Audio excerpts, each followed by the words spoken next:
back to the B-side show, Right. Nas was on the bill as well. Right. And I saw there was a picture with you and him, Right. a couple of years ago. How did y'all reconcile that relationship? I was in the airport in Las Vegas. We was actually on a flight together, and I was in the airport in Las Vegas, and at my back turn, he came and hit me in the ribs, just playing around. I'm turning around, and he's like, "What's up?" He's like, "Nah, what's up, man?" And we just talked. Wow. We ain't talking about no beef, no problems, no nothing. We got on the plane, and we rode from Vegas to New York. And we got off the plane. I'm like, you know what? Come take this picture because nobody gonna believe it. Right? Put this on my gram real quick. So we took the picture, and that was it. To be honest, we exchanged numbers. We never really spoke after that. But yeah, we was in the airport, and he came up and gave me a 5, and we talked for 2 minutes and got on our flight and came back. But it is crazy that probably one of the most classic Dipset records, I really mean it, came out of the session of the differences at the time. Can you tell people what not? Because he did 3 songs that night, right? Probably so. Like, to be honest, that was really one of the toughest things I had to do, to be honest. You know what I mean? Because I'm a Nas fan, man. Real big time. Really? No, I remember you giving him a lot of respect. No, I do remember that early on. Yeah, because I'm saying those disses at the time were like really. Yeah, nah. No, but I think it comes across. Jim also. So like you have to check him, but like you guys were fans of him. I'm super Nas fan. I used to, nobody really knew about Nas when he first came out because I was, I'm like the real hip hop junkie as well as trying to get money when I was young. You know, my cousin Bloodshed, God bless his day, he was big on hip hop. So, we had a lot of tapes and stuff, but I'm a real big Nas fan. Like, what happened was Nas just dissed me for no reason. And it was a really tough decision to make, but it was like one of those decisions where it's like, dag, we about to pop off. And this ain't like today. It's like, damn, you got to say something. I was like, else we gonna look whack. And it was like, damn, this is Nas though, so we can't go light. It's Nas. At that particular time, and even now, it's still a debate for whoever people think is the best MC.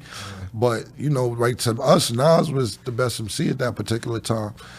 It was like, dag, man, what did he diss us for? We didn't even do nothing to this. He was more mad at Hot 97. And, we was getting a lot of radio play and a lot of support at the time. And I guess whatever they did to him in Summer Jam, I don't even remember exactly what happened, but like, Kim is whack. And I'm like, oh, what the fuck I did to you, man? I didn't even do nothing. So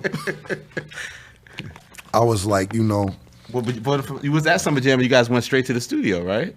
Yeah, because he was supposed to perform and he didn't, and then they let us perform. Yeah. And then we went to studio because we was on tour too. We went back to tour after that, and but we just had it was one of them situations where at that particular era it was like, look, this is Nas. We can't just do one song because he could come back with another song and kind of kill everything. You know what I'm saying? So let's just bombard the situation.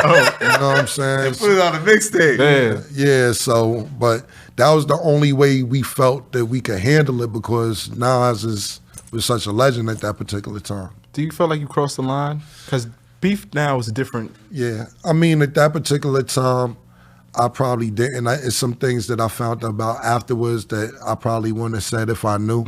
You know what I'm saying? Do I regret it? Yeah, because I didn't want to go that far. But at that particular time in my mindset and the niggas I was running around with, they didn't give a fuck. Luca Brasi said go. Them niggas. Be straight off your head. Because we was on the, it was like. He was on the rise. It was like, yo. He's not going to stop our movement. It was like, yo. The money is where this cameraman is at, and nobody's gonna come in between it. You know what I'm saying? Like I told you, we just got jerked to Sony, unlost his deal. Makes sense. We see this money right there, and a monkey wrench comes in between it. Nah, we can't. Nothing's gonna come in between this money. Even, and I'm so happy. I knew basically somebody, my man Tone from Queens at that time. We haven't spoken in a while, but. He knew a few dudes from Queens, and he seen how we was riding around at that time. He like, Kim, let me put this shit to bed because I'm be honest with you. I seen an interview, and I apologize to his baby moms and his daughter because, that was just ignorant shit, but it was just no other way to handle it at the time. And I remember she was like, she said in an interview, I don't know who it was, she's like, niggas were gonna do this to Cam at that time, da-da-da. And I was like, No, he wasn't. You know what I'm saying? Not saying that they ain't have a tough crew. Yeah. But I was fucking with some hungry people at that time. And like I said, I apologize to her and her daughter, and Nas' daughter. I was totally out of line and totally wrong. But we was just on a mission at that particular time to try and get to the bag. You know what I'm saying? And I had so many people with me because you got to realize, you know, Big L had died. Right. Mace had left. I had basically Harlem on my back. I was basically the savior for a fucking whole borough. You know what I'm saying? So I had a lot of people willing to do whatever for me, and that's probably part of the reason why I went so hard as well. You know what I'm saying? Is because it was so many people like, Cam, you can't let niggas do this to us, or you can't let niggas do that to us, and do what you want to do because I got your back. And so at that particular time, you know, I was running around the streets really, really strong and reckless. You know what I'm saying?